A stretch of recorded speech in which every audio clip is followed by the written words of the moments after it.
অপহরণ হচ্ছে না। যখন আমাদের জেলেরা চলে যাচ্ছে সীমান্তের ওপারে, তখন তাদেরকে ওইখানে যারাই আছেন তাদেরকে ধরে নিয়ে যাচ্ছেন।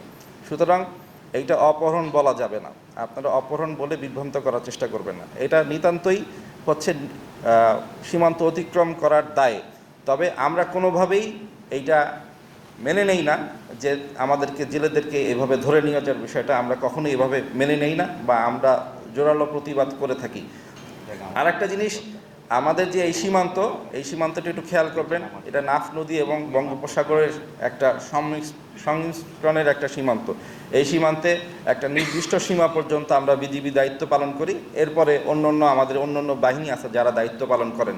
এবং এই জেলেরা ম্যাক্সিমাম টাইমই হচ্ছে নাফ নদী সীমা ক্রস করে যখন তারা সাগরে পতিত হয়, নাফ নদীর মোহনা এবং তার দক্ষিণে এই অঞ্চলে যখন যায়, তখন ভূপ্রাকৃতিকগত কারণেই কিছু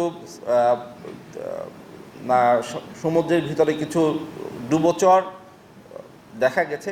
এই ডুবোচরগুলিকে তারা নেগোশিয়েট করার জন্য, বা এই ডুবোচরগুলিকে তারা হচ্ছে পাশ কাটিয়ে যাওয়ার জন্য অনেক সময় মিয়ানমার সীমান্তে ঢুকতে হয় তাদেরকে, বা তারা ঢুকে যান।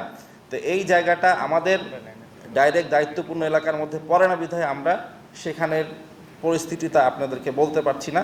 এইটা দায়িত্বপ্রাপ্ত যে সংস্থা আছে আমাদের বাংলাদেশের, আপনারা যদি তাদের সাথে যোগাযোগ করেন, সেখানের পরিস্থিতিটা সম্পর্কে আপনারা জানতে পারবেন যে কিভাবে সেখান থেকে আমাদের জেলেদেরকে ধরে নিয়ে যাওয়া হচ্ছে।